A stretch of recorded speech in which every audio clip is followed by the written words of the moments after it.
Is it normal to feel lonely in a marriage? Does a marriage really last? How can I have a better relationship with my partner? Why doesn't my wife understand me? Why? What's wrong with me?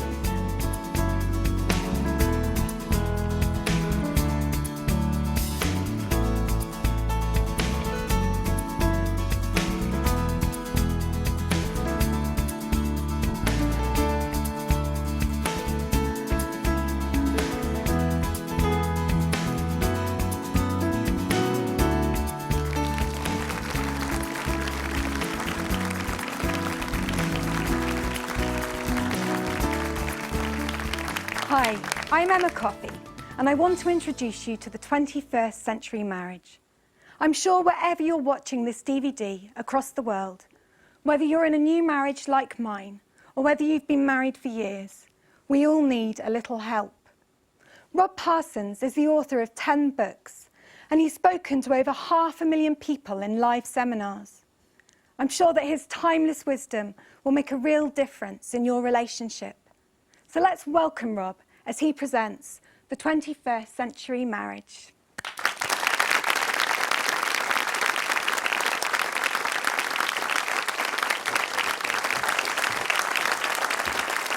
Thank you very much. Thank you so much. You're so welcome tonight. You know, when Diane really wants to annoy me on a Saturday, she says, let's go to a reclamation yard. That's the kind of junkyard for houses. And she takes me down to this place. It has old fireplaces and bits of old garden furniture. And she normally finds something we must have for our home, and I take it home in the boot of the car, and I got a garage full of this stuff. But the other Saturday, we're in this reclamation yard, and we've just been looking at intricate little tiles and block flooring, and suddenly I turn a corner, and there are hundreds of old front doors. Some are off castles, and some are off churches, and some off big houses, and some off small houses, and some are red and some are blue, and one still has a key in the door. And as I look at them, I think, what stories could those doors tell? What hopes and fears, what joys and tribulations have gone on behind those front doors? And you know, ladies and gentlemen, as we come tonight, we all have our front doors and we all have our stories. You all look absolutely fine, but all kinds of front doors will be represented here. Some will have known the pain of divorce. Some will be in a marriage at the moment that is fantastic. In fact, you resent being here. You could be walking in the moonlight holding hands somewhere. Others are going through tough times in their relationship right now. Some thinking of getting married. All kinds of people, all kinds of doors, all kinds of stories. But we have invested a little time tonight in our relationships. You know, some years ago, not long ago, I had a fascinating meeting. I was invited to Washington to a meeting where they were discussing the September 11 tragedy. It was fascinating listening to the soldiers' stories of what happened when the plane hit the Pentagon. Fascinating listening to the doctors and nurses about what happened on that fateful day. But I found most interesting of all listening to the firefighters. These courageous men and women and all that went on that day. I'd earlier heard one firefighter speaking. He said, I'm the captain of my team, I'm 50 years old, so I'm getting on a bit, but he said, I'm the fittest in my team. And he said, I'm running up the stairs, and I got a lot of oxygen and equipment, and I don't know what else on my back, and I realize we are never going to get up the stairs fast enough. And I say to my team, we're going to have to use the elevator. Now, everybody knows you're not meant to use the elevator in a fire, but he said they agreed. I remember pressing the button, the doors open, we step in, the doors close, and the lift begins to move. But we don't know if we're going to get out of this thing. The building is already buckling. He said, we get halfway up to where I want to go, the lift stops, the doors open, so at least we're out. And he said, I remember thinking how orderly people are coming down the stairs. And then I go into a room and it's filled with smoke, and I'm helping people find the exit, and then I come upon a man sat at a computer screen. He's trying to finish a financial deal. Maybe if he hits that last key, he will make hundreds of thousands of dollars commission. And I scream at him that he must leave the room now. And he waves me back and goes back typing. And I scream at him again and again. And this time he doesn't even bother to turn around. And then I say to my people, ask him one more time. And if he won't go, throw him down the stairs. Was that man successful? Well, he probably was. Apparently he earned a very high salary. His kids were in the best schools in Manhattan. He had a second home in the country. But the only thing that made him appear at all successful on that fateful day was an incredible lack of perspective. About 100 feet of perspective. And if he pulled back that 100 feet, he'd have seen the building on fire underneath him, the building on fire above him, the plane about to hit the second tower. He probably never made it out. And ladies and gentlemen, that perspective's hard to get, isn't it? Life is so busy. And you and I have just taken a little time together to get that perspective. You know, I speak to people later in their marriages, and perhaps their relationships are broken up, and they say, Rob, how'd that happen? You know what? I had time to play golf, I had time for work, I had time for my friends, I had time for this. Why didn't I have time for the things that mattered most to me?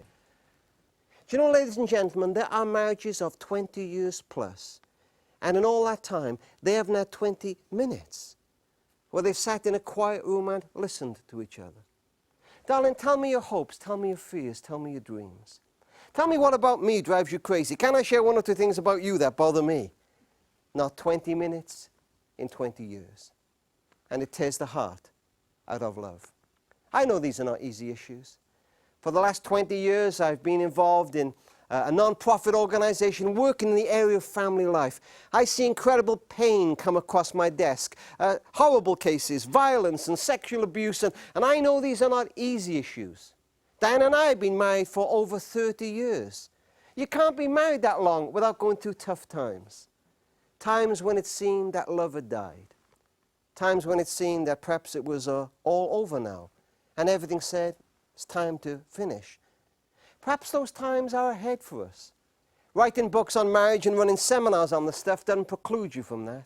I know these are not easy issues, but I also know this, that sometimes investing a little time can make an incredible difference in our relationship.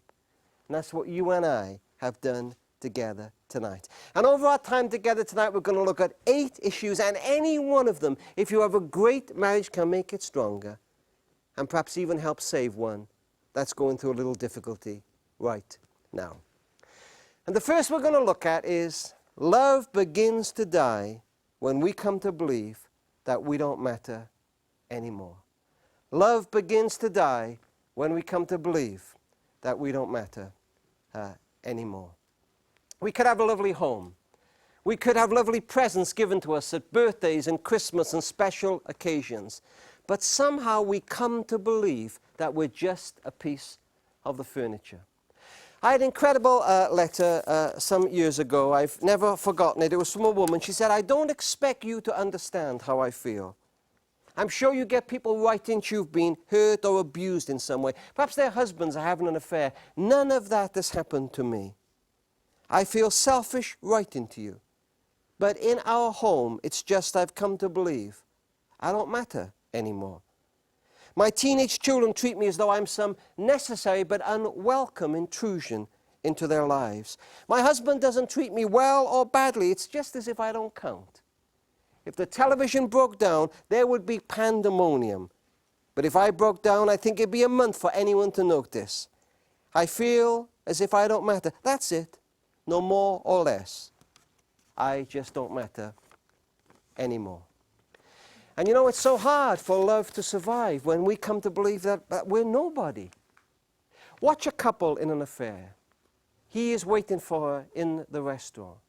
And suddenly he sees her come to the door. He stands, he greets her at the table. He says to her, oh, you look nice. That's a new dress. You've had your hair done, haven't you? She sits down and she reaches and she touches his hand.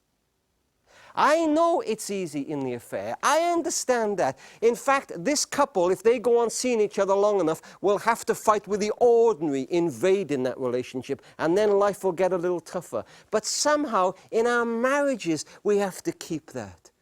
To fight against taking each other for granted. Let me share with you 3 things that can help us to do that. Number 1, appreciation. I remember another letter that came into focus on the family years ago. I know this one off by heart. John and I were so in love when we got married. We struggled for the first couple of years with financial trouble, but then he got promotion. He works long hours. We needed the money. He comes home late. I can hear his feet dragging as he approaches the porch. I make his meal, but he eats it alone. On Saturday, he plays golf. And do you know there are months when we go without having a real in-depth conversation? I am so lonely right now. And then she said this. When we go to bed, he expects me to be passionate and responsive, but I tell you I cannot do it. Sure, I go along with my duties as a wife, but when the 2-minute trip is over and John is asleep, I lie there resenting him. Can you believe that? I feel used for having sex with my own husband. Sometimes I feel like a prostitute. My self-esteem is rock bottom right now. I feel that nobody loves me. I'm a lousy mother and a terrible wife. Probably even God doesn't love me either. Who is this woman who writes with such heart to a stranger and pours out this belief that she believes she doesn't matter anymore? It could be the husband who feels that. Love begins to die when we don't feel appreciated. Secondly, we need to practice the power of praise. You know, the power of the tongue, what we say, is just incredible. Some of us in the studio tonight may have very hard tongues. We're quite a sarcastic tongue, perhaps. We're always bringing somebody down. We say, you know, that's just my sense of humor. He'll get used to it. She gets used to it. But, you know, it's not really on. I never have much respect when I hear husbands bringing their wives down in public. Jokes over cooking or weight or whatever, or wives bringing husbands down, because the power of the tongue is awesome. You know, I remember counseling a couple and they seemed to hate each other, to be honest. The air was filled with vitriol. And suddenly I turned to this woman and said, excuse me, can you tell me anything at all positive about your husband? She answered in a heartbeat, he is a fantastic father. I saw a look of utter astonishment cross this man's face. He'd never heard her speak positively about him. I turned to him. Can you tell me anything positive about your wife? Same thing. She's an incredible mother. I felt the atmosphere change in a moment. In fact, I slipped out and left them alone. The sheer power of praise. Instead of bringing someone down, say, you look nice tonight. Thank you for doing that. I love you. And that's the third thing, to express affection. You know, when we say to a couple, if you could change anything at all about your married life, what would it be? 6 times out of 10, a man will say sex. I wish my wife was more interested in sex. We turn to the woman, what would you change? Affection. How could he show that? Oh, I don't know. I've long since given up him actually speaking to me, but when I'm speaking to him, I'd love him to listen. I'd love him sometimes to look in my eyes as I'm speaking to him. It may sound a bit emotional, but when we're shopping, I'd love him sometimes to hold my hand instead of walk 50 meters ahead of me. I just want to know I matter. These are powerful things. Appreciation, the power of praise, expressing affection. By these things we say to someone, you are somebody to me. You really do matter. Now, in our next section, I want to look at an incredible subject. This is the subject of acceptance. More than anything else, perhaps in a marriage, we need to know that somebody loves us anyway. We'll look at it in a moment together.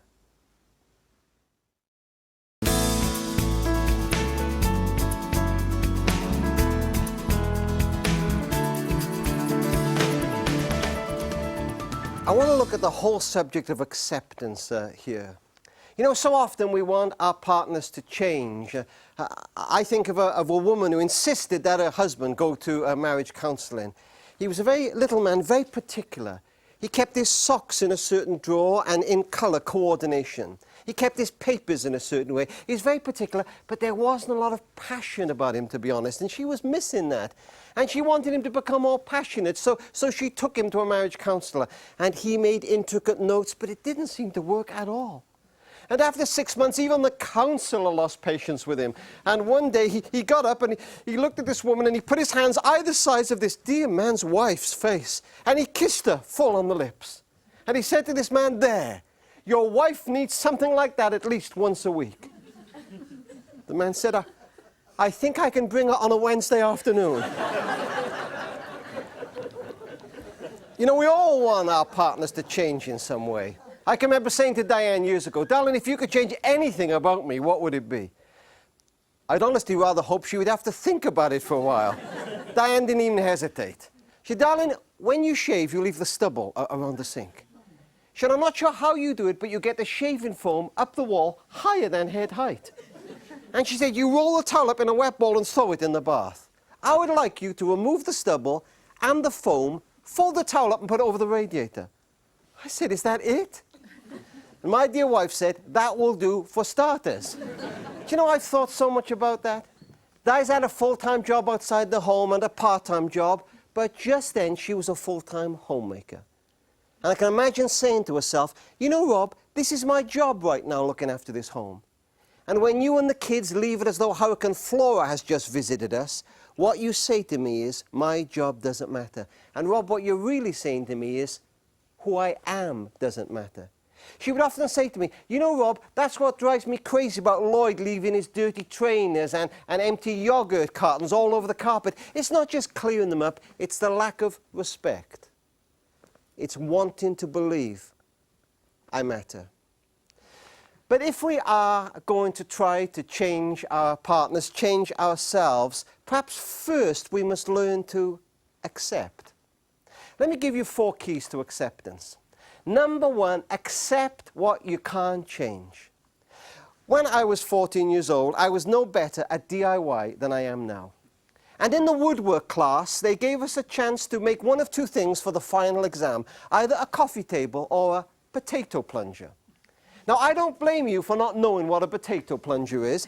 Think of the shaft of a shovel and a point on the end, and you made a hole in the ground and put a potato in. That's a potato plunger.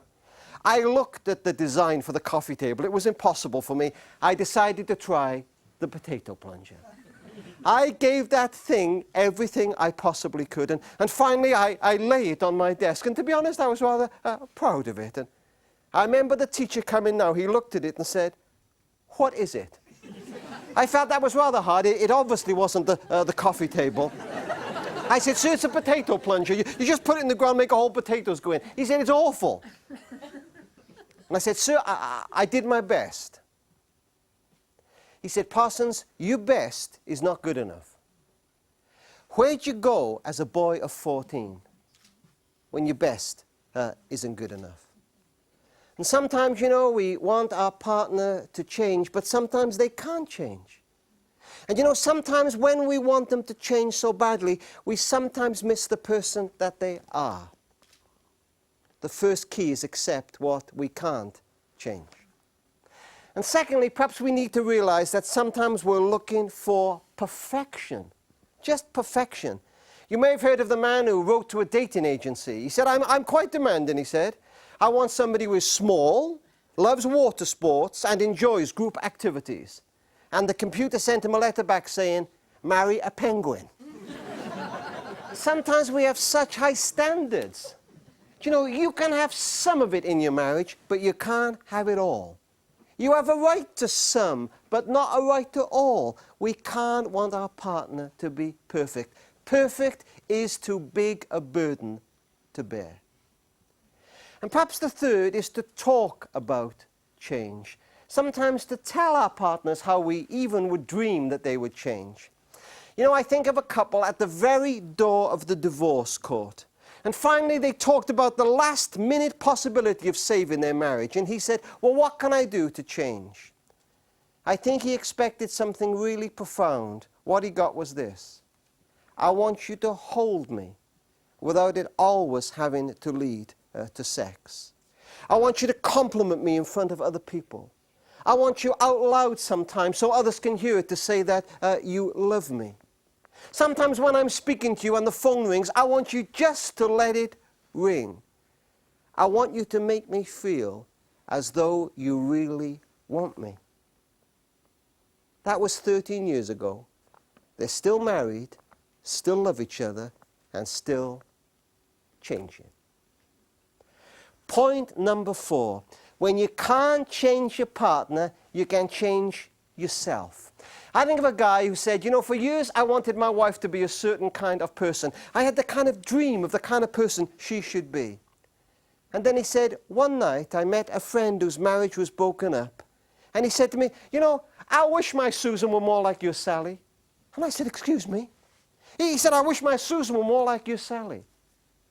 And I said, I walked home thinking, he wants his wife to be more like my wife. And he said, I ripped up the bit of paper on which I'd written everything I wanted it to be. And he said, I know it sounds silly, but I almost felt as if I fell in love with her all over again and began to see the things that other people saw and appreciated in her. You know, there's another problem with change. And it's not that we demand our partner to change, we don't let them change. And as we get older, we don't allow for emotional or physical change. One expert said during the course of one marriage, we can be married to 3 different people. Diane told me the other day she's fervently hoping for number 4.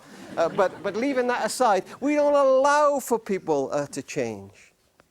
You know, one expert said, women marry men with a silly idea that they can change them. And men marry women with a foolish notion that they will be the same forever. But you know, as we get older, we have to allow for change. Frailty, physical things. There was a couple, not much older than me, to be honest, and the wives were in the kitchen and the 2 old guys were talking. And one said to the other one, what was the name of that restaurant you went to? He said, oh, I don't know. He said, you have to help me a bit. He said, name a flower. Daffodil. No, he said, not daffodil. He said, a red flower. He said, tulip. No, not that, he said. A red flower with thorns. Rose, that's it. Rose, what was the name of that restaurant? We get a little older. Not quite as physically attractive as we used to be. But love says, I accept you. I will allow for change. Saddest letter we ever got, I think, in Care for the Family, little non-profit organization I work with, was from a woman. She wrote these words, Rob and Diane, thank you for coming to our Town With You seminar. I really enjoyed it. I was a disappointment to my father. He wanted a son. He never hugged me. He never praised me. He thought praise would make me big-headed. I am often depressed. I'm riddled with guilt. And then she wrote these words. I am 85 years old. 85 years old. I've tried to imagine her, you know, as a little girl of 5 or 6 running home with a painting for her father, and he would say, no, cows don't have 5 legs, cows have 4 legs. Dressing as a teenager to try to please him, but she could never please him. He wanted her to become somebody she just couldn't be. You know what? She wanted to be an actress. He wanted to be a chartered accountant. And all her life she tried to be what this man wanted her to be. And he's long since dead now, and she'll be near to death herself, but still he's like a ghost on her shoulder, demanding she become somebody she just can't be.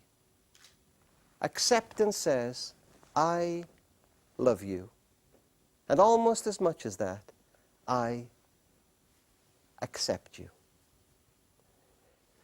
In our next section, I want to look at a subject that's closely aligned to acceptance. I have called it January Love.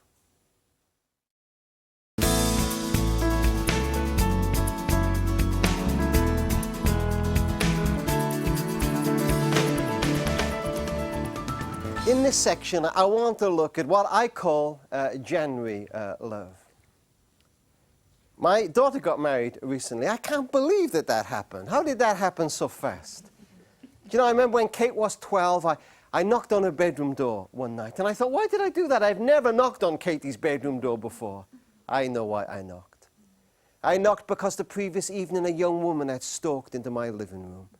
You say it doesn't happen that fast. And suddenly, the child is gone. And I knew that if she ever did get married, that at a reception, I would almost certainly read a little poem that I put at the back of a book I wrote some years ago called The 60-Minute Father. It's a poem called Learning to Ride the Bicycle. And it's of a father. You mums and dads have done it. Your little girl is 4 or 5 years old and you hold the back of the saddle and then when they're not looking you let it go and you catch it again. But it doesn't go well for this little girl. And she's pushing her bike home with tears streaming down her little face and their friends are whizzing by on their bicycles. But the poet says this, and I said it at Katie's wedding. Tomorrow though, I will run behind, arms out to catch her lest she fall. Then suddenly she will tilt, then balance wide of my reach, till distance makes her small. And I will remember that to teach her I had to follow, but when she learned, I had to let her go. And I'm at this wedding, ladies and gentlemen, and Paul looks like a handsome prince, and Katie looks gorgeous, and it's a beautiful day, and then a strange thing happens. The wedding vows dare to invade this perfect day. They seem to warn of darker times. She says, Paul, I will love you if we are well. And he says, and if we are sick. He says, I will love you if we are rich. And she says, if we are poor. And the wedding vows dare to say, tougher times may come. Will those vows ever be called in? As surely as night follows day, they will. And if I could save them from it, I promise you I would give almost anything to do so. But almost certainly, even for them, the time will come where at least one of them for a while will not feel that emotion of love. At least for a while, and they're going to have to fight to keep love alive. I believe it happens to almost every couple, perhaps every couple. You know, some time ago I was walking on a beach in West Wales and there wasn't a cloud in the sky. The sea was glassy. The mountains framed the beach. It was an idyllic day, a July day. And I come up to the little promenade and there's an old fisherman sat there. He's a local and he's got a gnarled face. And I say to him, it's beautiful, isn't it? I don't know if he was a little grumpy that day or just fed up with meeting tourists, but he said to me, you should see it in January. The next day, I walked on the same beach, and there still wasn't a cloud in the sky, and the sea was still glassy, and the mountains still framed the beach perfectly. But it was as if the beach and the sea and the mountains whispered to me, will you love us in January? And if you are going to love that beautiful area of West Wales, that wild area, I think he's right. You're going to have to learn to love it in January. January love comes to every relationship. And it's often such a surprise. It's so hard because in society today, we so misunderstand the true nature of love. We so often believe it is just a feeling, but it is so much more than that. A woman came up to me at the end of one of our painting seminars not long ago. She said, my boy's on drugs. I go to police cells with him. This boy is breaking my heart. And then she says something to me that is almost unspeakable for a mother. She says, you know, Rob, sometimes I think I don't love him anymore. And I look at this woman, and I'll tell you, she loves her son so much, she would give her life for him. But it's just a feeling of love, understandably, is low at the moment. Somehow we have to learn what real love is. Real love. Love that survives in January. Love that sometimes loves with the will, not just the heart. Love that says, I will fight to keep our love alive. Nobody sums this up for me like a surgeon called Richard Seltzer. Seltzer wrote a book called Mortal Lessons in the Art of Surgery. I know pretty well word for word what he said. He said, I stand by a bed where a young woman lies. Her face post-operative, her mouth twisted in palsy, clownish. To remove a tumor in her cheek, I have cut a little nerve. I promise you, with religious fervor, I have followed the curve of her flesh. Nevertheless, to remove the tumor, I have cut a nerve. Her mouth is twisted. It will be thus from now on. I watch her and her husband dwell in the evening lamplight. I ask myself, who are this couple who touch each other so generously, so greedily? The young woman looks up at me. She says, "Will my mouth always be like this?" I say, "Yes, it will. It is because the nerve was cut." She nods and is silent, but the young man smiles. He says, I like it. It's kind of cute." And he bends to kiss her crooked mouth, and I so close, I can see he is altering the shape of his lips to prove their kiss will still work. And I remember that in ancient times the gods appeared as men, and I hold my breath and let the wonder in. Ladies and gentlemen, that young man wasn't a god, but he was saying something like this to himself. "You know, when I married you, you were beautiful, and I would that you were beautiful now, but I will love you." And there will come a time in all our relationships where our partner, at least for a while, becomes unattractive, physically, intellectually, emotionally, and we are called to love not because of, as we did on that wonderful wedding day, but for a while in spite of, to fight to keep love alive. You know, ladies and gentlemen, we're all looking for somebody who will love us anyway. Let me tell you my favorite love story. Kick your shoes off. I think you'll enjoy this. Just sit back. It's New York, and just before the outbreak of the last World War, and a man called John Blanchard is in a library. He's reading a book. And as he reads, he notices in the right hand a woman's handwriting. Almost certainly it's a woman's. And sure enough, in the front leaf of the book, there's a woman's name and address, Hollis Maynell. And he writes to Hollis Maynell, "I was running a seminar about 10 years ago, and a woman came up to me and told me she was Hollis Maynell's niece. And she confirmed the story as told in her family that I'm about to share with you now." He wrote to Hollis Maynell, and she wrote back, and then he got called to the war in Europe, but they kept up a correspondence. And after about 2 or 3 months, he said, "Please send me a photograph. I'd like to see what you look like." "No," she said, "if you really care for me, it shouldn't matter what I look like." He found that rather hard, but he kept writing, and after 6 months, he almost felt he was in love with her, and she seemed to have some affection for him, so he said, "Please now send me a photograph. I'd like to see what you look like." "No," she said, "if you really care for me, it shouldn't matter what I look like." After 11 months, it was his first furlough. He said, "I'm coming back to New York. Will you meet me?" She said, "I will." Christmas Eve, Grand Central Station, New York.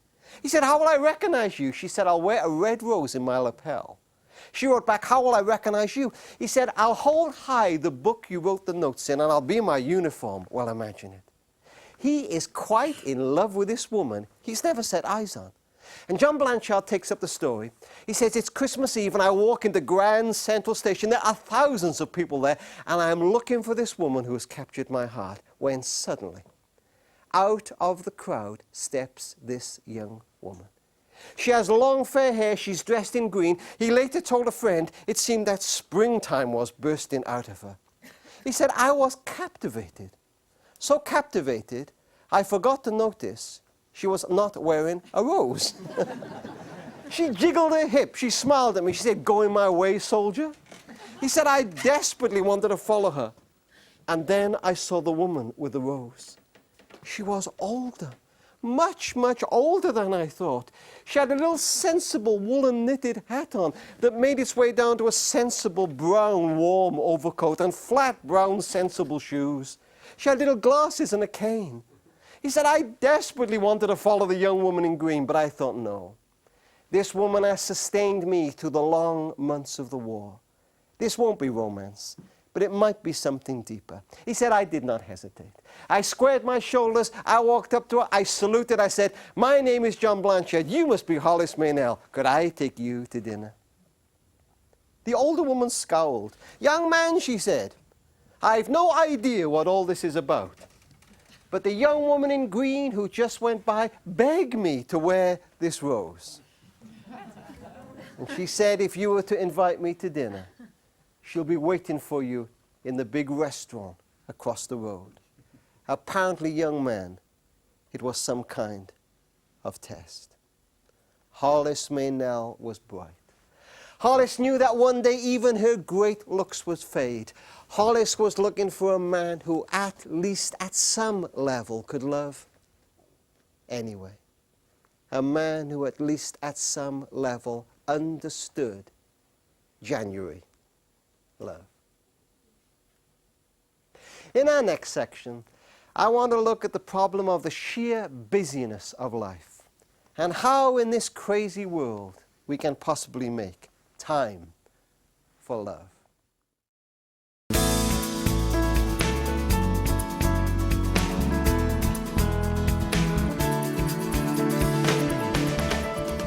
You know, when they analysed the phone calls made from the burning towers on September 11, when they asked people to recall what loved ones had said to them, when they read emails hurriedly sent or listened to messages on answer phone machines, when they asked people again to recall what loved ones had said from the mobile phones of the other doomed planes, the same three words came up time and time again. Those words did not discuss 5-year strategies or business plans, did not discuss expensive holidays taken or size of car driven. No, no, no. Husbands said them to wives, wives to husbands, friends to friends, kids to parents, lovers to lovers. I love you. I love you. Don't you forget that I love you. Tell Jack I love him. Tell Suzanne I love her. I love you.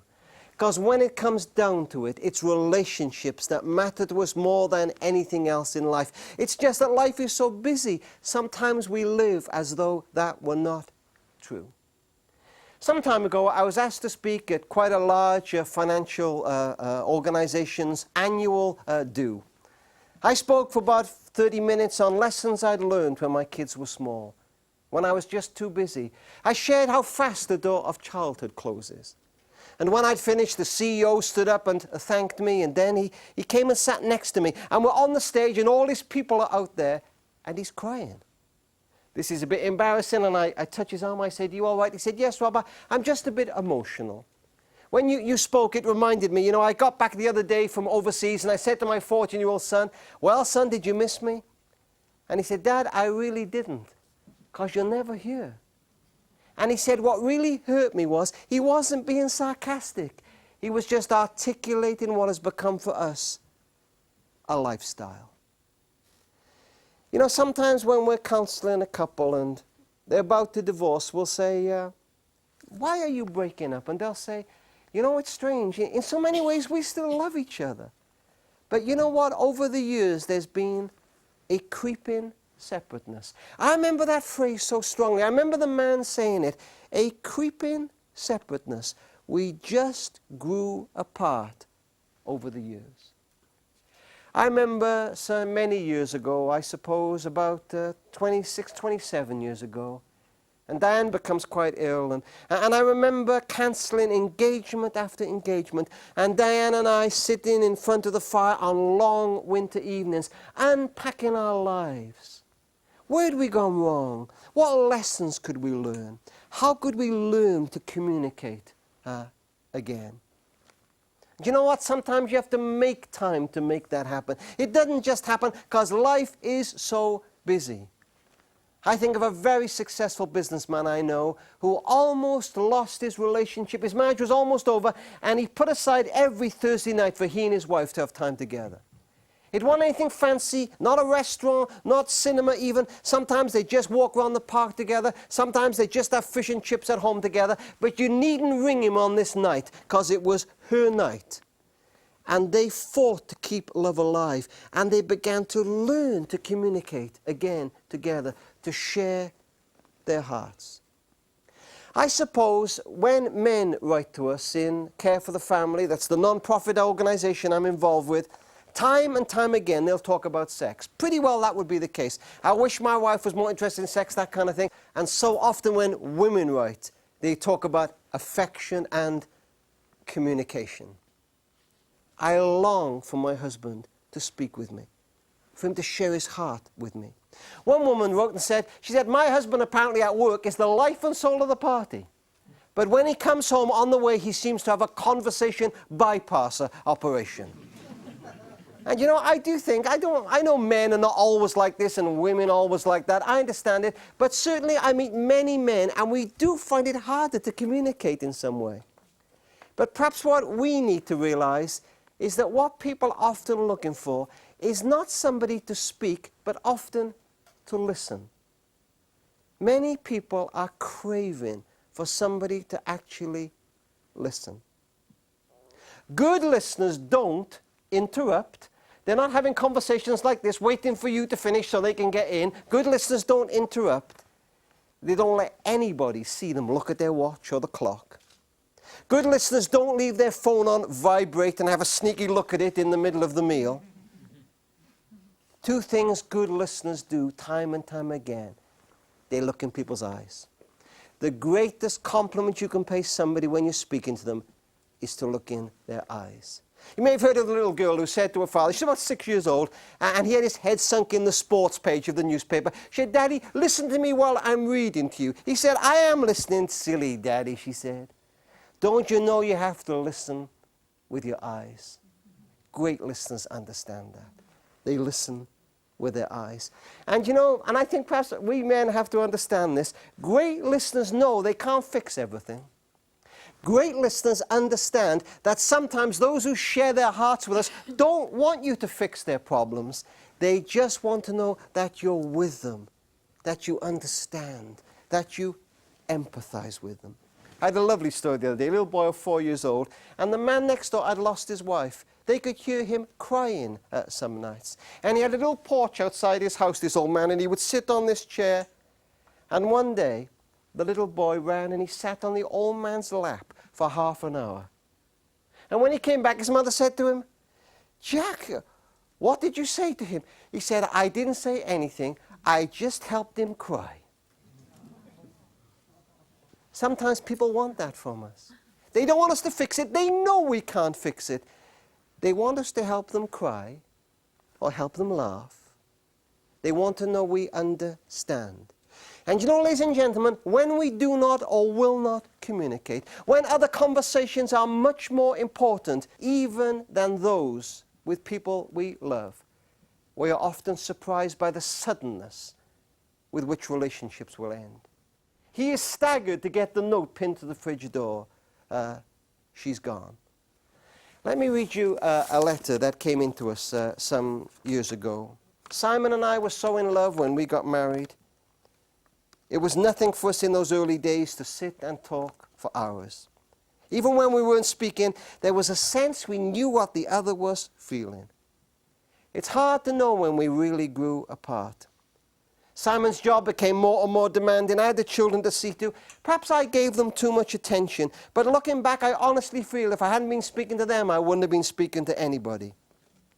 He came home so tired he could hardly say hello, let alone tell me about his day or pretend to be interested in mine. I longed to speak to him. Sometimes after we'd made love, I would for a moment believe he felt close to me. And as we lay there, I would begin to share my heart with him. And then I would realize he was already asleep. And then a strange thing happened. I learned to live without him. I washed his clothes, I cooked, I tried hard to be a wife to him. But in truth, I learned to live apart from him inside. It was as if something inside me said, "You're on your own. For your sake and the kids, learn to live with it." And then suddenly, I didn't love him. The voice I'd longed to hear, I almost hated. He must have sensed that because, incredibly, he wanted to talk. But it was too late. It was over. I'm not saying that man was right. And of course, it might be the man who's craving conversation. But whoever it is, we give somebody a tremendous dignity when we not only speak, but we listen. We give time for love.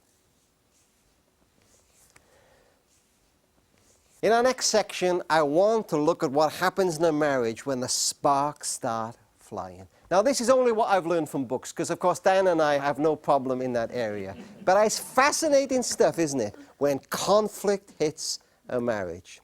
We'll look at it in our next section.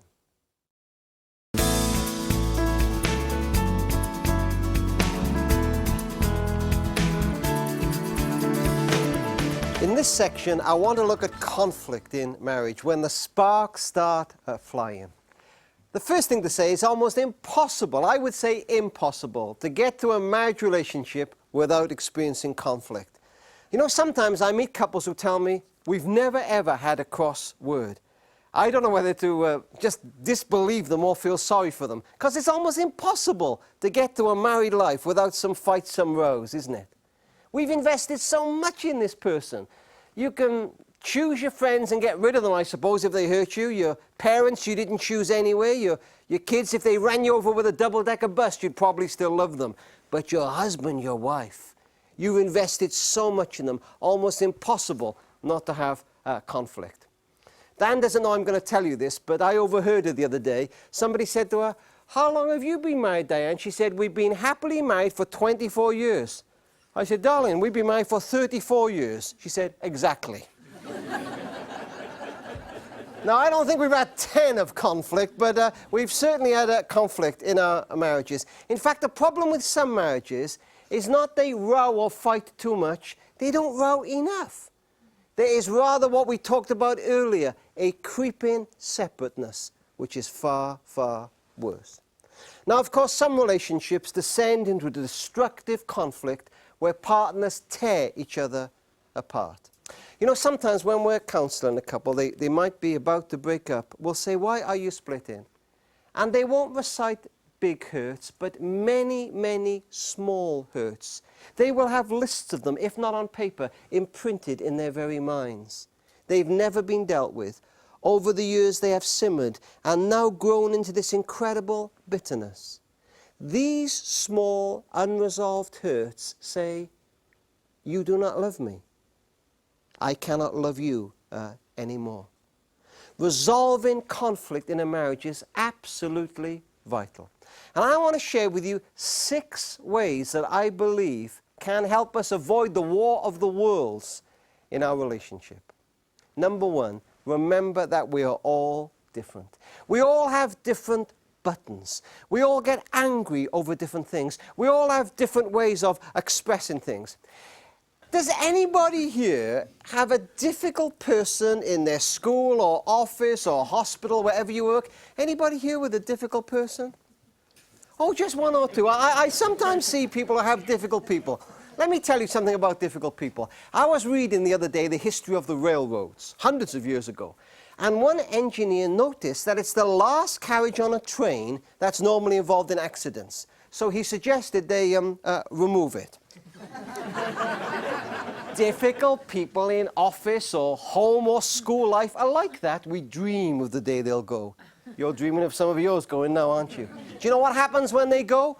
Others rise up to take their place. Or are far more difficult than the old ones dreamt of being. The truth is, we probably need to learn to live with the difficult people we've got. Because you know what?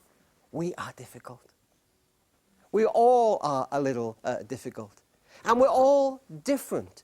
We all have different buttons that make us angry, that drive us crazy. It may be because of the baggage we bring into relationships. We all bring baggage in. We don't just bring our wedding presents into a new relationship. We drag baggage in, memories, experiences, the way our parents used to speak to each other, perhaps a hurt from a previous relationship.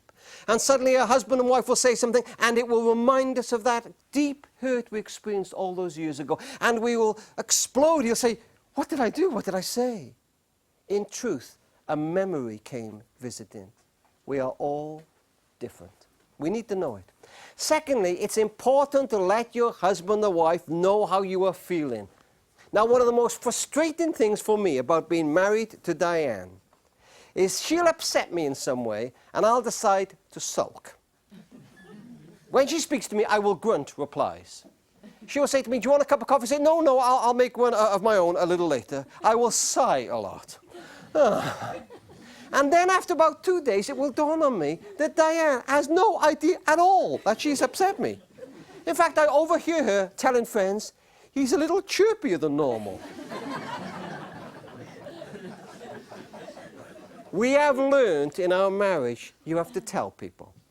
It's no good hoping they'll pick up the hints. Say it. When you did that, you hurt me. I really needed your help in that. You know, I didn't want you to fix that problem for me, but I just needed to know you were with me in that. Sometimes we have to tell people when they've hurt us. You know, I can remember counseling a couple, and Again, they were very near, it seemed, a breakup. And she said, you know, when he does that, it drives me crazy. I said, have you ever told him that? No, I've never told him that. Did you know when you do that, it so upsets your wife? No, I didn't know that.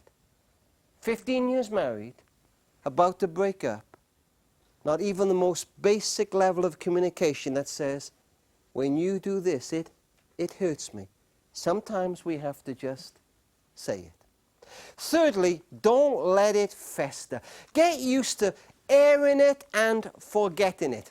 When Di and I got married, somebody gave us a great bit of advice from the good book. Don't let the sun go down on your wrath. It means don't go to bed without talking. Somebody paraphrased it, resolve the flack before you hit the sack. Now, I have to tell you a little secret here. Diane is much worse at this than me. It's true. We go to bed not talking, back to back, huffing and puffing and pulling the sheets. And after an hour, I get bored. And I decide to go for reconciliation. I will touch Diane's leg with my big toe. Diane withdraws the whole leg. And then normally it's not until about 1 or 2 o'clock in the morning we manage somehow to make up a little bit. You know, like kids when they say sorry? Sorry, but you don't really mean it. We manage to make up somehow, but it is important. If possible, don't let the sun go down on your anger. You know, ladies and gentlemen, the fascinating thing about fights and rows, if we learn to resolve them, normally 2 days later, you can't even remember what the row was about. But if you don't, they fester, they grow. Fourth point, remember that winning the argument is normally nothing like as important as it appears to be. You know, ladies and gentlemen, if you're good with words, it may be a real disadvantage for you. I'm not bad with words too. And sometimes if you're good with words, you can win an argument and you storm out of the kitchen and your brilliant rhetoric has brought you out on top. Have you won? Perhaps not. Perhaps if you went back in and you could be a fly on the wall and see what you've left. Somebody who has so much to say, but they're just not as articulate as you. Will that ever come out? Oh, yes, it will. As sure as night follows day, it will. And sometimes it's best to back off a little. Give that other person space. Sometimes lose a few arguments. Point number 5. Never, ever attack somebody's person. Never attack their person. Talk about what they've done wrong, but not the person. It works with kids. Your child will get over you're saying to them, hey, come on, if you work harder, you can get that C up to a B in geography, but you will scar them for life with, you're such a loser. If you don't work harder, you'll never be as good as your brother or sister. Sometimes parents drive wedges between siblings those kids never recover from, even in adult life. When you speak like that, you almost touch somebody's soul. And your husband or wife will get over you saying, why didn't you fill the car with petrol? How could you do that to me? But I'll tell you, when you begin saying things like, you are such a lousy wife and mother, you are such a crummy husband, you begin to touch somebody's very being. Deal with the issue, but don't attack the person. The person is special. Number 6, let go of the past. You know, ladies and gentlemen, none of us can survive if the past is always being brought up to us. They may be deep hurts. It could be even memories of the affair 20 years ago. I think of a couple now and they're still together, but he will not let go of that. Every time something goes wrong, that is dragged up. Look what you did, I will never forget what you did. And he was deeply hurt, and she was wrong. But none of us can survive if the past is always brought and laid on our shoulders. But large or small, sometimes you have to let the past go. Every marriage has 5 or 6 old bazookas that they bring out in time of warfare. I will never forget when you did that. You are always doing this. You know, folks, most of us aren't always doing anything. You have to lay them down, if only to find new ones. Dealing with conflict is important. It will hit every relationship. It's okay to fight sometimes, but the way we do it is absolutely vital. Having said that, Diane was once asked by a friend, Diane, do you ever wake up grumpy? No, she said, I normally let him come around himself. In our next section, we're going to look at an issue which time and time again couples cite as being one of the main reasons they're breaking up. It's the issue of debt, the whole caboose of finance.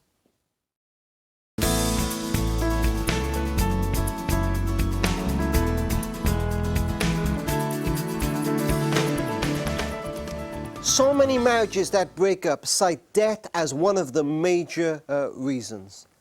You know, we live in a world that throws credit at us, don't we? Do you get those letters that I get from banks? Dear Mr. Parsons, because you are so fantastic, we have set aside for you a super-duper loan of £10,000. I got one the other day.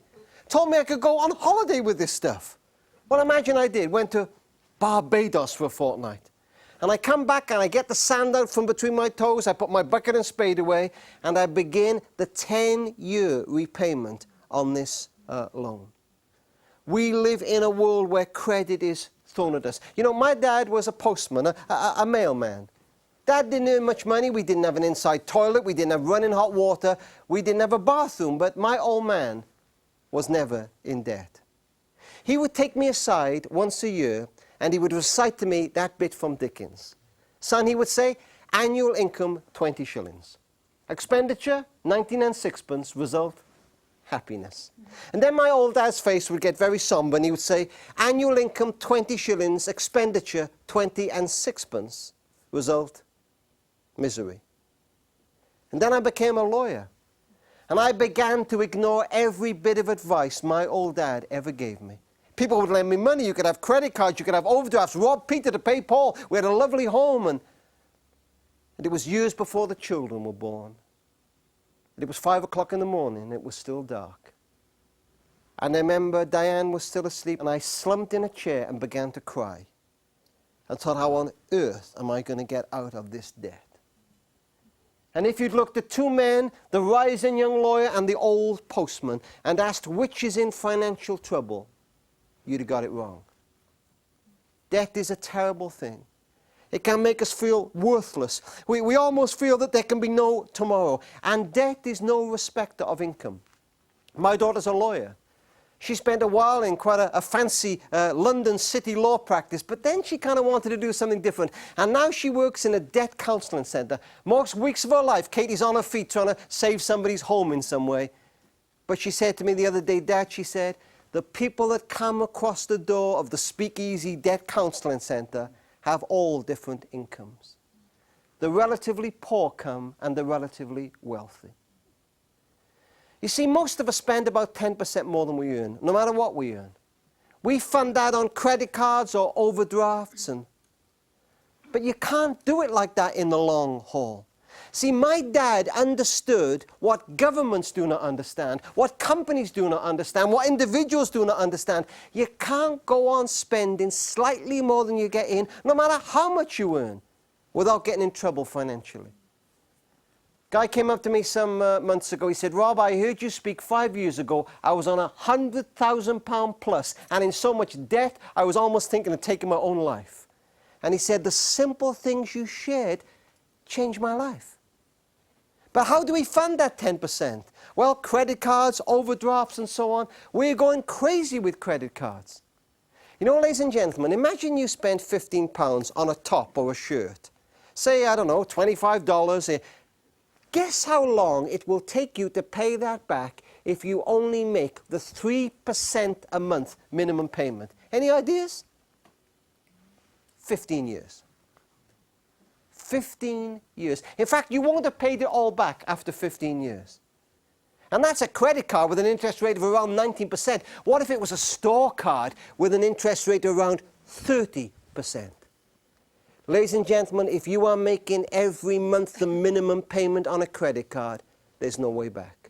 The sheer power of compound interest will make it so hard for you. I think now of a woman who went to a disused cupboard in her home and she opened it and out tumbled hundreds of letters, all unopened, all bills. She said to her husband, how could you do this to me? He said, I thought if I hid them away, they might go away. Debt does that to us. It's unrealistic. We know it can't really work. We just put our head in the sand. And many all over the world, in Africa and Asia and Australia and America and the United Kingdom watching, will be in that kind of debt. But we can get out of it. We can begin to change. Let me share with you some principles that I have seen over many years help couples get out of debt. Number one, be honest with each other. Just be honest with each other. Say, you know, darling, I have got it wrong. Here's this credit card I've never told you about, and I owe money there. And make a list of all your debts. Look the tiger in the eye. A list of every debt. Catalog debt, credit cards, overdrafts, money you owe friends or relatives. But you have to be gentle with each other if you're going to do that. There has to be forgiveness. There has to be acceptance. You're trying to find a way forward together. Be honest with each other. Next to a budget, there's a workbook attached to this series, and there's a budget form in there. Most people, including chartered accountants, incidentally, apparently, have never done a personal budget. List your income first. That won't take most of us very long. And then your expenditure. Put it all in: gas, electricity, mortgage payments. And normally you look at the bottom and you'll say, my, we're spending about 10% more than we got coming in. That's why we're in trouble financially. And then you begin to look at that budget for things you can cut. See if you can get your expenditure 10% under your income. You'll cancel things like, could be your gym membership. My old dad's dead now. And he didn't have a sarcastic bone in his body. But I remember him saying to me one day, what you do in that gym you go to, son? I said, well, Dad, I walk mostly. He said, where'd you walk? I said, well, I walk on a piece of rubber, Dad. It goes round and round. He said, you don't go anywhere? I said, no, I don't walk anywhere. I just walk on this piece of rubber. He was genuinely mystified. He said, son, why don't you walk outside? I said, well, Dad, it's cold and it's raining sometimes. He said, buy a coat and an umbrella. He said, what else do you do there? I said, I cycle. He said, where'd you cycle? I said, I don't cycle anywhere. I just cycle on this little machine. He said, son, how much it costs to be in this club? I say, it's £50 a month, Dad. He said, you pay somebody £50 every month, £600 a year. You have to earn more than that, don't you? Because you pay tax, don't you, and that kind of stuff. And I say, yes, Dad. He said, how often do you go there? I said, when I joined, I used to go 3 times a week. Now, Dad, sometimes I only go once a month. Son, he said, you know, if I owned that health club, what I would do? I would make sure my office was overlooking the entrance. And when you came in, I'd say, quick, quick, here comes the sucker. Who pays us £600 a year to walk nowhere and cycle nowhere. And sometimes we have to look at that budget and think, what can I cut? How can I really trim it down? And next we have to attack those credit cards. This is what you do.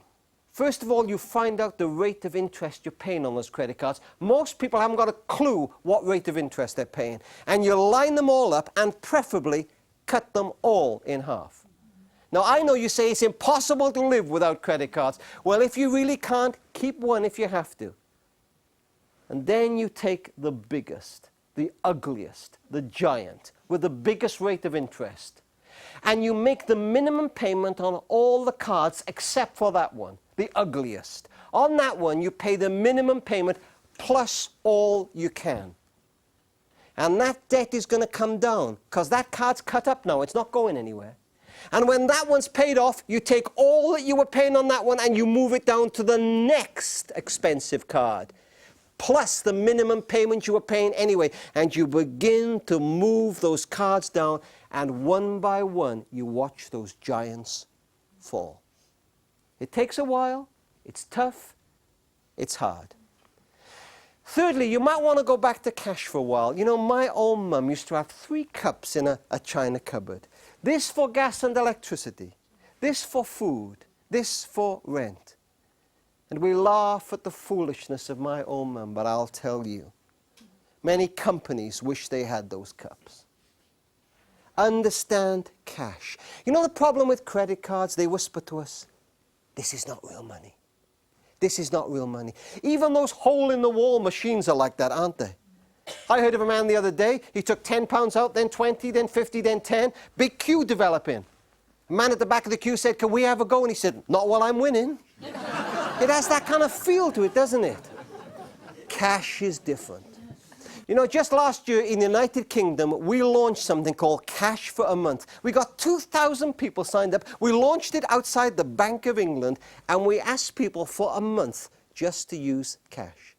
Put their plastic aside, let their electronic transfers or direct debits go through the bank in the normal way, but for everything else, make a budget for a week and try just to use cash. This is how it works. On the Monday, you take out enough cash for the week. You can't go near that hole-in-the-wall machine for another week. People gave us the most fascinating stories. One woman said, I'm walking around the supermarket and I'm chucking goods in, and suddenly I think, hang on a second. And she asks herself a question that every previous generation of shoppers had to ask. Have I got enough money on me to pay for this stuff? And she said, suddenly I began to chuck it in a little more slowly. Another couple said it was a Saturday night, and they had to make their money last till the Monday. And one said, let's go to the movies. And they said, well, how much are the tickets? £9.80. How much have we got in the kitty? £6.20. We better hire a video. Cash. Real money for a while. Fourthly, have a weekly check. Sit down with each other, kitchen table, bank statements, rubber bands, stamps, bills, and every week work through your financial situation. The key to getting out of debt is information, to really understand what's going on, to know what figure is going to be at the end of that bank statement, to know whether the cash point really is going to pay out or not. Every week, meet together and go through your financial situation. A couple I know have a little agreement between themselves. They got in quite a lot of debt, and now they have this little agreement that neither of them will spend more than a certain sum without the other's permission. They are accountable to each other. Ladies and gentlemen, debt is a terrible thing. My daughter Katie told me the other day, into her debt counseling centre came an old man in his late 70s. He was in tears. He said, my dear, I don't know how I've managed to do it, but I have more than £20,000 of credit card debt. I have not told my wife. And then he said this, he said, you know, my dear, I know I've been foolish, and if you ask me what I've spent the money on, I can only tell you, I've not lived a stupid life. You know, we changed the car and we had a holiday and we had some new carpets. And then he said, I have thought I might take my life. Debt does that to you. It makes you feel like a rabbit caught in the headlights of a car. You can hardly move forward or back, but you can come through this. To remember the most important things in life you still have. Relationships. Those who care for you, love you. Begin to put some of these principles into action. And it might take a while to turn that ship around. But when it does, somebody came up the other day and said, Rob, you have no idea the sense of liberty to know again. Financial freedom. In our next section, I want to look at a very difficult issue, but one which affects many, many marriages. It's the issue of the affair.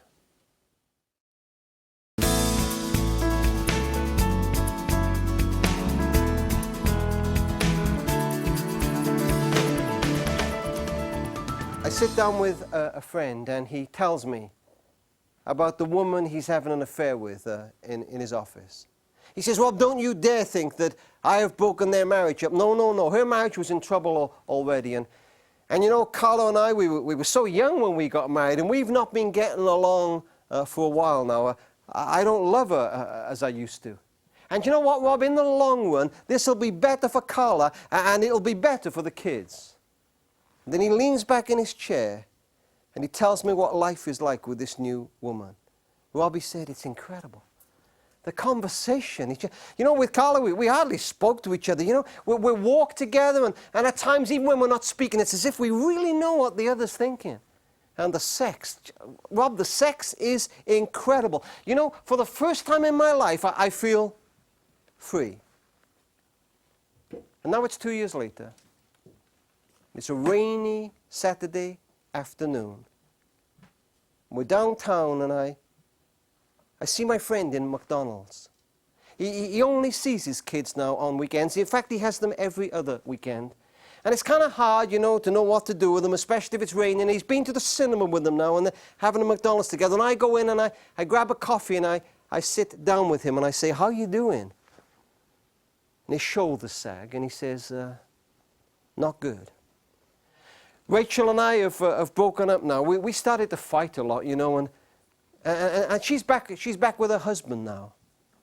I live in a little one-bedroom apartment in the north of the city. And then he turns his head away from his children so they won't see what I see because his eyes are filled with tears. And he says, "You know, Rob, I have lost everything I ever really loved." And then he says this, "I am in a prison." Do all affairs end this way? No, they don't. No, they don't. But I'll tell you this, so many do. And it could happen to any one of us, including me, tomorrow. See, part of the power of the affair, it can impress so very easily. If you try and impress your husband or wife, you have to do that over many, many years. But the affair can dazzle in a moment. It has the ability to make those involved in it suspend any rational thought. Husband, wife, children, career, they all go in the light of this incredible new relationship. The affair whispers to us, "Trust me, it will be different with me." And ladies and gentlemen, over the years, I've spoken with many couples who have experienced the result of an affair. Some of those men and women went looking for an affair, and in that case, they normally found it. But I'll tell you, the vast majority did not go looking for an affair. Sometimes they were in a marriage where they felt a little undervalued or what have you, but so often, as they tell friends years later what had happened, it'll go something like this. "You know, I'm not sure how it started. I think of one woman who described it like this. She said, it was after work and he said to me, 'Can I give you a lift home?' And she said, the second I stepped in that car, I knew it was all over. She said, I know that's stupid and I don't expect you to understand it. It would have been so easy to say, no problem, I'll get the bus. The second I said yes and stepped in that car, I knew where this was going to end. I think of a man I spoke to recently. Lovely family, happily married in that sense. And he said, I come out of the office and my colleague stumbles. And I pick her up and she looks a little shocked. And then I say, would you like to get a cup of tea somewhere? Would you like to get a cup of tea somewhere? It is so simple, so easy. You know, ladies and gentlemen, somewhere near here, next Friday, a boss will ring his secretary. And he'll say, could we have lunch next Friday? Would that be okay? And it'll be an innocent lunch in that sense, and they'll have lunch. And they'll have lunch the following Friday, and the following Friday, and the following Friday, and on the following Friday, they will begin to enact a tired old drama with lines you would hardly believe, but they still go on. He will say, you've had your hair done.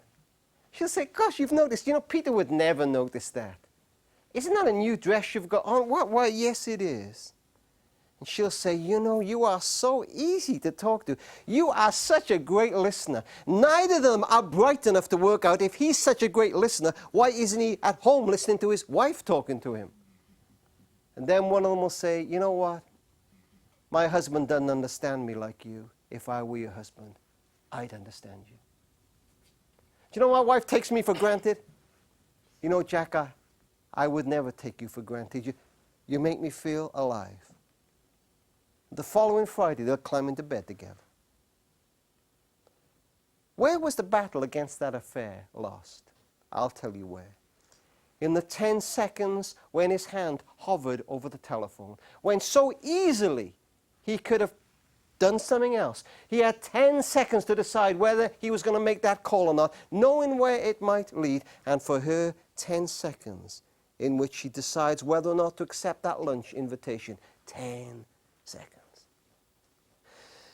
The battle against the affair is not won at the bedroom door of the hotel. It's won in the office party where someone smiles at you 20 meters across a room and you have 10 seconds to decide whether you're going to walk those 20 meters or keep talking to the boring lawyer next to you. 10 seconds. Oh, the pain that could be saved in those 10 seconds. See, the great tragedy of the affair is that so often the real price is not on the ticket. In fact, at the beginning of the affair, the price is free. Just free. Little flirtation, little excitement, no cost. And then one day you perceive somebody at the back of the store is altering the price on the ticket. And the price is going up. And one day you read the price tag and it says, a little deception. And you tell your husband or wife, darling, there's a conference next weekend, I'll be away. No, it wasn't me you saw in that restaurant, and I'll be late home tonight, and the price is going up. But you know what? You say, phew, this is fantastic anyway. The conversation's great, the sex is fantastic, I feel alive. You know what? This is a price worth paying. And then one day you walk into the store, and there's a new price tag on the ticket. You gasp when you see it. You protest. You couldn't possibly pay this. They are demanding almost everything you've ever loved. Your wife, your kids, perhaps even your home. In Indian culture, there's a little phrase, riding the tiger. And the idea is a man is on the back of a man-eating tiger, and this thing is racing along. If he stays on, it will end in disaster. If he gets off, the tiger will eat him. So often, that's the dilemma of the affair.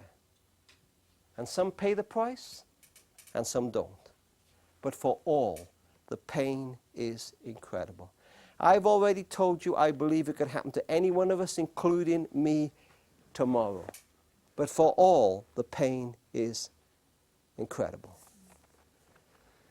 And some leave a husband, a wife, little children. Well, what happens to them? Well, some find a measure of happiness. We'd be fools to say otherwise. Some find a measure of happiness. But for many others, a dreadful shock is waiting. A man came into my office some years ago. He was about to leave his wife or the woman he was having an affair with at the office. He had 2 small children.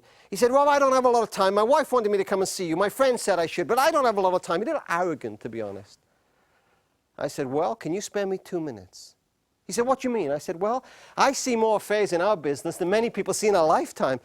If you give me 2 minutes, I think I can tell you what the next 2 years may hold for you. Take a seat. For the next 2 years, unbelievable conversation. Incredible sex. You'll feel you are alive. This woman will make you feel half your age. But there's a problem. See, someone has described it like this. If this is the ordinary life, clean out the garage on a Saturday, mending a leaking tap, looking for lost hamsters, taking the kids to piano lessons. The problem with the ordinary life, it gets kind of heavy. And the temptation is to blip off to this exciting new affair. And it is exciting for a while. It makes no demands whatsoever. But you know what? After about 2 years, suddenly you click into another ordinary life again. Because in Dr. James Dobson's immortal words, the other man's grass may be greener, but it still needs mowing. And I said, you'll be in bed one night, and you'll wonder what your kids look like when they wake first thing in the morning. I know you'll still see them at weekends and Easter at Christmas, but you'll wonder what they look like first thing in the morning. And it's not at all impossible you will look back on your wife, and things that drive you crazy now will not seem such a big deal then. The terrible shock of the ordinary will invade that relationship. It was G.K. Chesterton who said there are 2 great tragedies in life. One is not to get the desire of your heart. The other is to get it. I read one of the most moving pieces of writing I've ever come across some years ago. It is a woman in later life who remembered a conversation that took place in the hallway of her home when she was a little girl as her father left. Let me read it to you. Darling, I know it's been bad for you these past few days, and I don't want to make it worse, but there's something I have to tell you. Your mum and I are getting a divorce. But Dad, I know you don't want this, but it has to be done. Now, your mum and I don't get along like we used to. I'm already packed. In fact, I have to catch a plane that's leaving shortly.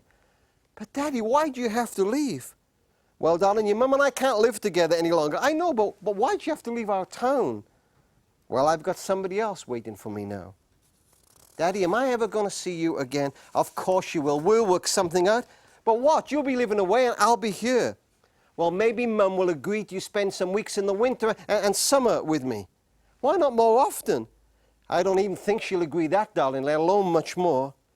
Daddy, it can't hurt to try. I know, but we'll work that out later. Look, my plane leaves soon, and I've got to get to the airport. I'm going to get my luggage, and I want you to go to your room so you don't have to watch me. And no long goodbyes either. Okay, Daddy. Daddy, don't you forget to write to me. I won't. Goodbye. And now go to your room. Daddy, I don't want you to go. I know, but I have to. Why? You wouldn't understand. Yes, I would. No, you wouldn't. Oh, well, goodbye. Goodbye. Now go to your room. Hurry up now. And then she remembers saying these words. Well, Daddy, I guess that's the way life goes sometimes. And he said, yes, darling, that's the way life goes sometimes. She said, from the day my father walked out of that door, I never saw him again.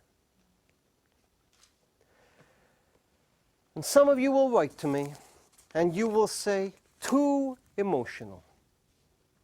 And I'll agree, almost too emotional to bear. In our last section, I want to take you down memory lane of the past 20 years of running seminars. Tell you some of the people I've met along the way and the lessons I've learned from all of them.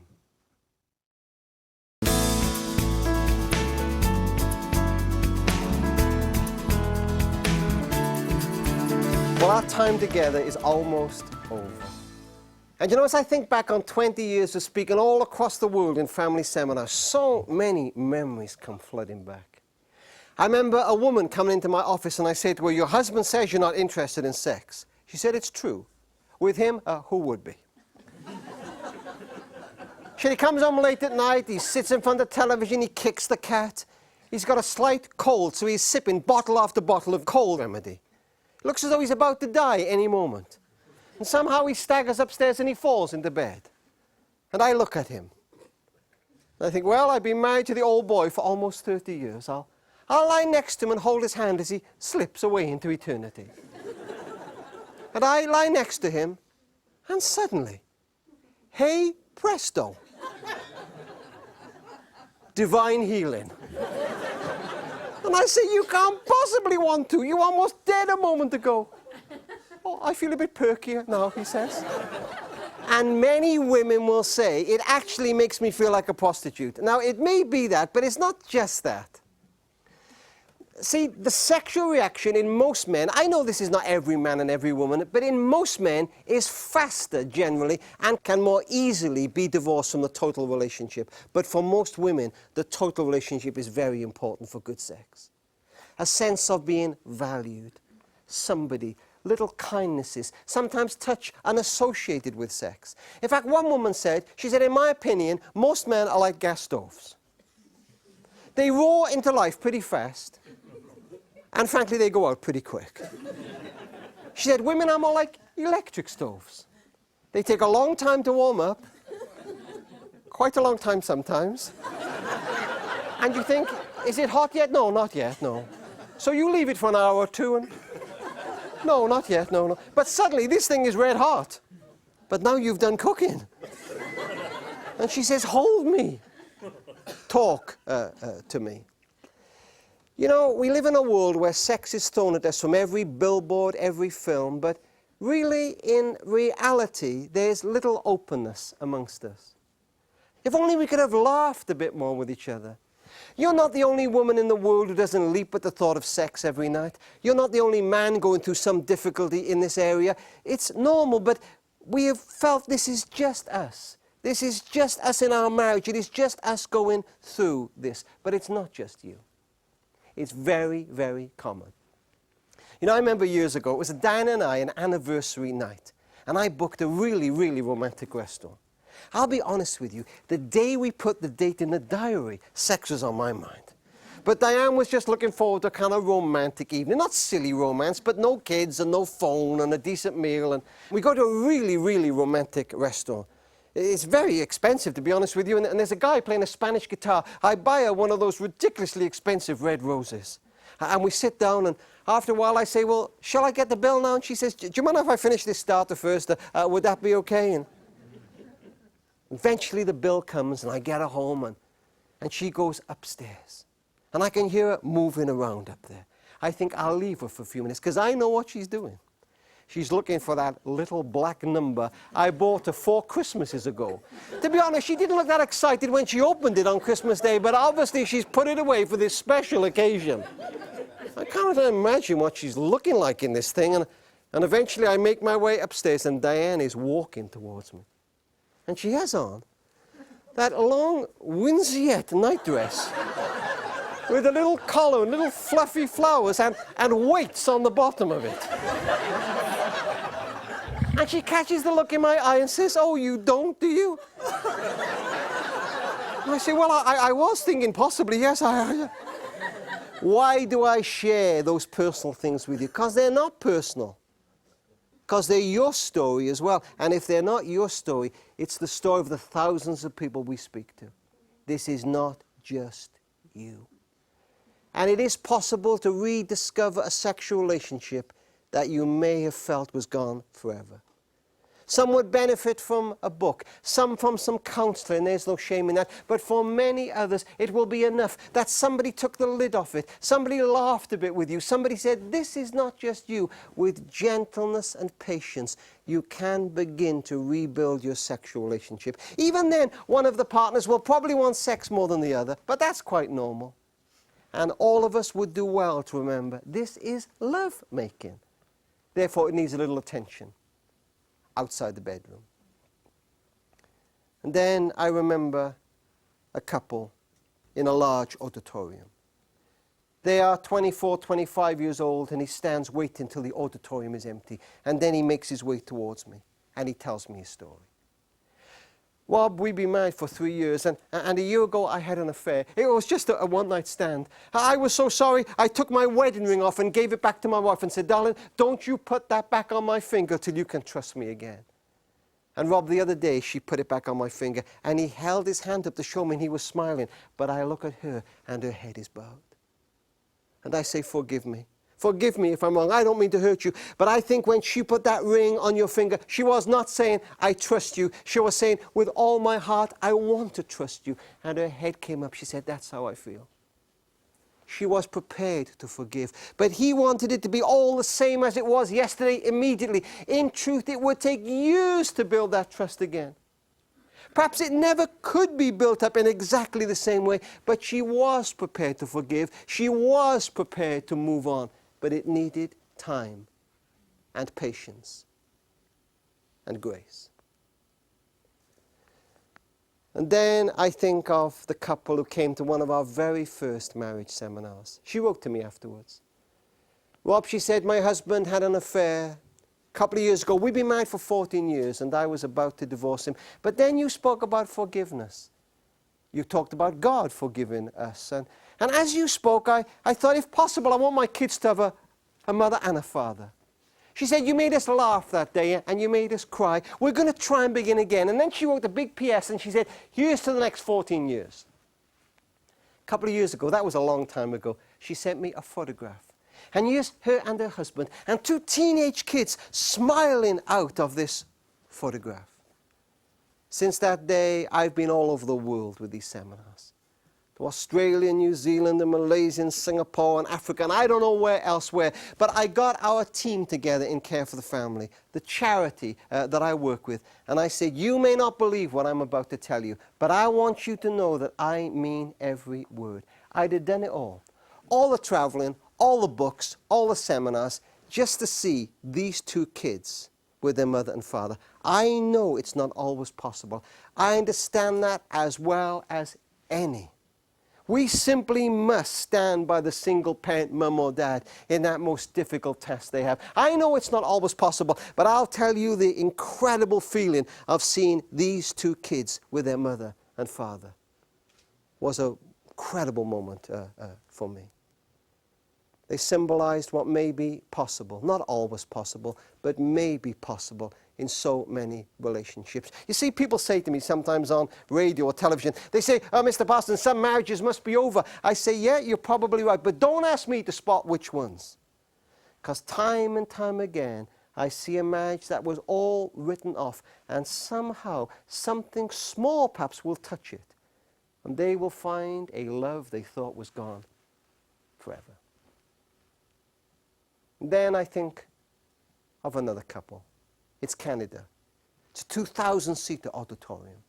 And as I go in, somebody takes me aside and said, "There's a couple in the front row, just about where you are now, and they're about to have a divorce. They have moved the chairs as far apart from each other as possible. They don't speak to each other. I almost feel cold air coming off them towards me. When other people go out in the coffee break, they stay there, immobile. They look as though they hate each other. Seminar started at 7:30, finished at 10. At 9:45, he suddenly reached out and took her hand. I saw her pull her hand back and then watched as she put her hand back and put her hand over his hand. I could hardly finish the seminar. I'm watching those hands. And people say to me, "Are you telling me that a touch saved their marriage?" Well, of course, I don't know. But I'll tell you this. I've seen marriages go down in a spiral over the years. Sometimes not big things, not abuse, not the affair, just a million tiny hurts. And sometimes the tiniest thing will kick the bottom of that spiral and get it going up again. Sometimes something as small as a touch. That touch said, "I am so sorry. Could we try again? Is it worth fighting for our love?" And her touch said, "Me too. It wasn't all you. We can try again. You know, we may not succeed, but we could try." Perhaps they will say, "We'll try for the sake of the kids." I know that's not always the right reason, but it's still a good reason to at least try. We'll try again. You know, ladies and gentlemen, in this seminar, I've tried to bring to you lessons old and new, gathered over 20 years. But as I come to a close, let me take you back to the very first marriage seminar we filmed in the United Kingdom in the Wembley Conference Centre. And let me end this seminar with a story I told those people then. Because you know, sometimes our head can be whirling. We can think, well, where can I start? And how can I start? And when should I start? An Eastern emperor told his gardener that he wanted him to make a garden such as no king had ever owned. And the old gardener worked for 20 long years. And finally he went to the king and said, "Your Majesty, all is finished. Walk with me in the garden I've made for you." And they began walking as the sun came up. And as the sun was setting, they had only just finished. And the old gardener, with bated breath, waited for the adjudication of the emperor. And finally the king spoke. "To my eye all is well, save for one thing. I want a row of cedar trees from the palace door to the Golden Gate." The old gardener gasped, "Your Majesty, a row of cedar trees from the palace door to the Golden Gate would take 100 years. "In that case," said the old king, "we must begin this very day. We don't have a moment to lose." Ladies and gentlemen, thank you for being with us for 21st Century Marriage. I hope with all my heart that some of what we've shared may be helping your marriage, and as you share it in the marriages of those you love. Thanks again for being with us.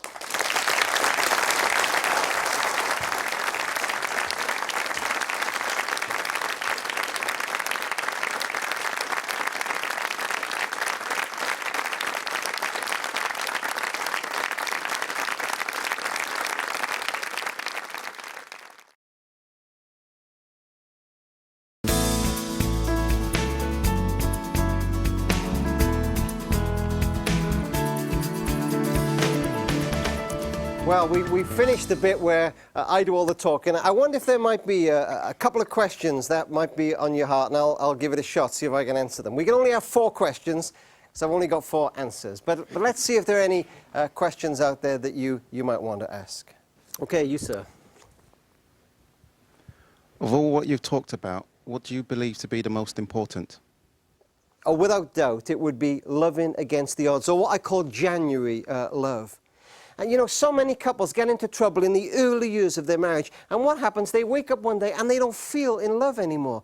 And they say, well, I've made a dreadful mistake. I've married the wrong person. And then they begin to imagine the person they should have married. And that person is everything their husband or wife is not. They're great at cooking. They're a sexual athlete. They'll be stronger with the kids. And because they've misunderstood the nature of love. And I would want to say to almost every couple, look, this time will hit you. January will come. And it's very important that you fight to keep love alive during that time. And that may even make the roots go deeper. So I think in it all, that would be my number one. Thank you for that, sir. Any other questions at all anywhere? Okay, fine.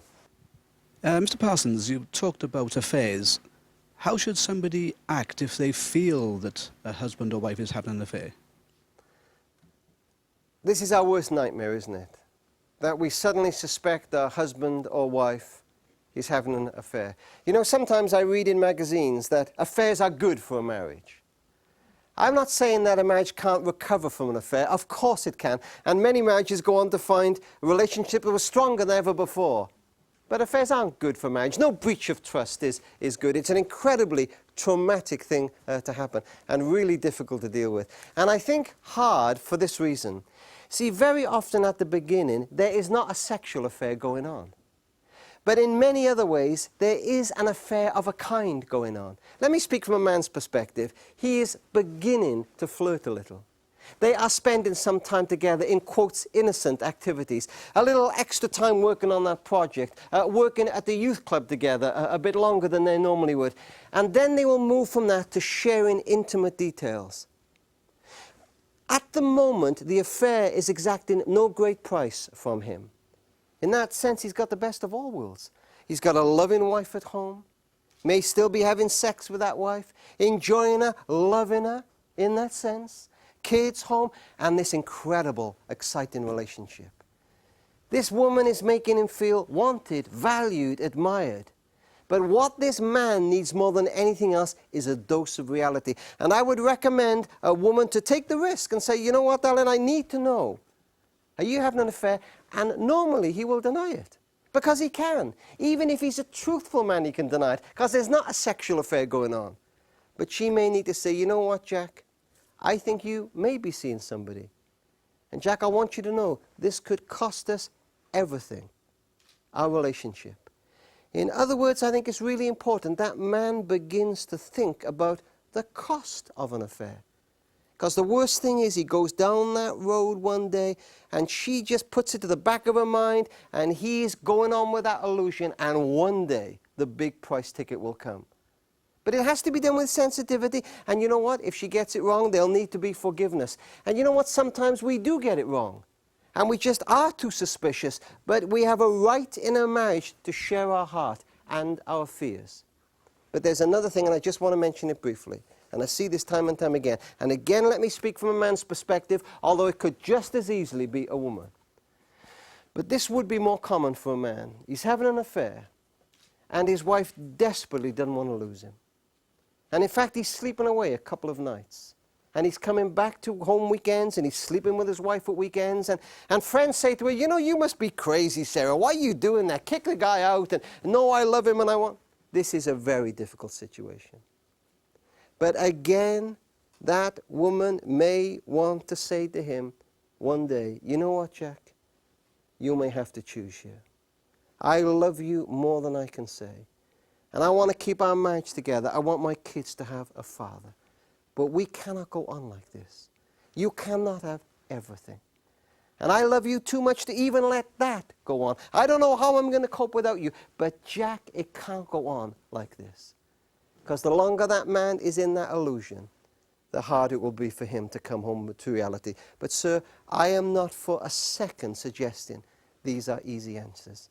And women and men who've gone down a different road have sometimes got equally good results. So I'm not suggesting there's one way. But I am suggesting in both those cases, the man or woman needs to be made to see the reality of all that's going on. Thanks for that, sir. Any more questions? Okay, right, thank you. Would you say that married life is easier or harder as you grow older together? Oh, that's an interesting question. I think it's a bit of both, to be honest. The danger is you begin to take each other for granted. And you kind of treat somebody as part of the furniture. So there's this and there's that. You've been through hard times together. You've cried together. Di and I have cried a lot together. We've been through some very, very hard times. But the problem with that is it can make you so sad you never laugh together. Di said to me some years ago, well, we don't laugh together as much as we used to, but it's desperately important to laugh together. And so I think the main thing is it can be wonderful and it can be comfortable like an old pair of slippers, but the danger is to take for granted. And I think the other danger is the one we talked about in the seminar, that sometimes we want people to be the same as they always were, and we don't allow for physical changes and just emotional changes. So it needs great patience. Years ago, many years ago, Dan and I were walking along a pier, and there were an old couple in front of us, arm in arm, little stick, and walking along. And we said, one day we'll be like that. And the other day, Diana, on a pier, and I'm not kidding, we turn around and there's a young couple holding hands laughing at us. But that's okay, because being together for a long time has joys, but also challenges. We need to keep working at it. Try to stay as attractive as you possibly can to each other within the confines of getting old and all that kind of. You matter to me. I'm not going to take you for granted. You are special. I think it's important to keep those things going. But it gets a little bit harder as we get older together. Any more questions? Oh, okay. Rob, our finances are totally out of control and we're thinking of taking out one big loan to pay for it all. What do you advise?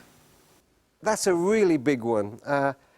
You know, I see adverts on television these days, which I think, to be honest with you, are disgraceful. They go like this.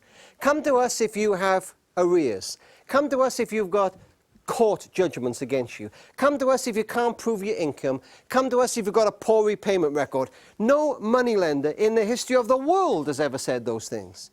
And generally the key is at the bottom of the television screen, which will say, only homeowners need apply.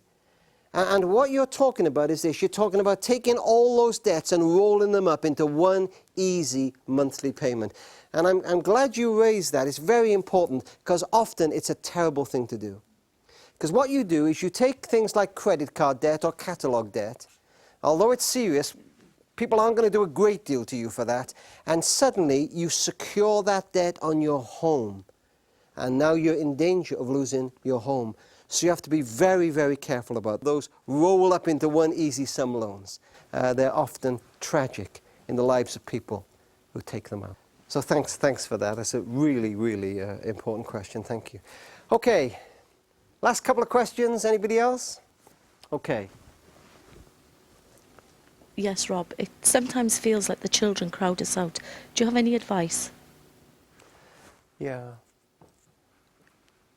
You know, I can remember when our kids were small, Diane would say several things to me about the kids. She'd say, you know, Rob, sometimes I think you're besotted with the kids. I even become a bit jealous of you with the kids. Somebody once said, the greatest thing you can do for your kids is to let them see how much you love each other. She would say to me sometimes, Rob, you know, what really drives me crazy is when you don't back me up.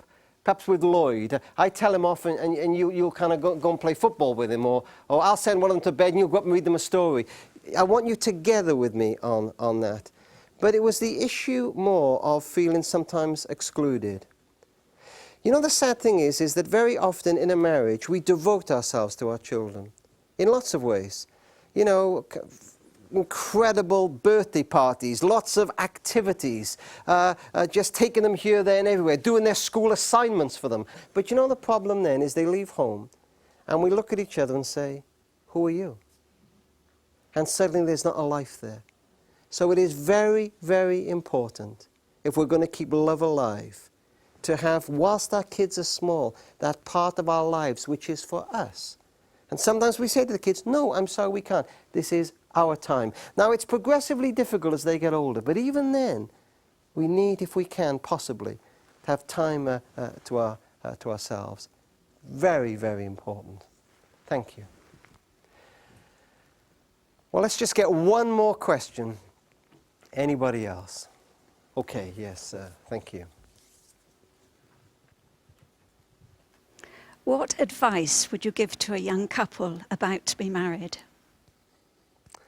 You know, I've often thought about that, because I thought about it at Katie and Paul's wedding, and whenever I'm in friends' daughters' or sons' weddings, I sit at the back, because I've spent all my life dealing with marriages that are broken, and they all began with such great hopes. And sometimes I sit at the back and think, just what you've asked, what would I say if somebody said, well, you've got 5 or 6 minutes, what would you say? I think I would say to them that tough times will come. You don't think they will now, but tough times will come. And you will have to fight to keep love alive. It won't always be as easy as today. When that time comes, believe it's normal. That will help you get through it. Secondly, I would say the time will come when you'll think, you know, I should have married somebody else. That person I should have married is out there. But all I would say to you is that very often that person turns out to be an illusion. And that so often working through these tough times with this person that you're committed to today will be the best thing. It's not always possible, I understand that, but see if you can do that. I sat down with a man this week and he said, Rob, the blackest times of my marriage were better than this. Were better than this. Isolation. We're totally separate now. I don't see the kids at all. He said, I can't begin to tell you what it's like now. Those times are difficult. Press through if you can. And then finally, I would say you'll get to a point perhaps where it may even get very difficult. You couldn't say this on a wedding day, could you? But if they really push me, and I'd say, believe that things can change. Time and time again, I see situations where love appears to have died, and incredibly, they find life again. And one more thing, if I'm allowed, I'd say laugh together. Dan and I have laughed a lot. We often laugh as we're going to sleep. Dan will tell you this because she's looking at me. But we often laugh together. Laugh as much as you possibly can. You will know pain. You think you won't, but you will know pain. Kids may break your heart. You may know times of sickness and illness. But that needs to be alongside times of helpless laughter, and surprise each other. Always keep that element, no matter how old you get together. See if you can surprise each other, even shock each other occasionally. It's not a bad thing to keep your love alive, so thank you for that.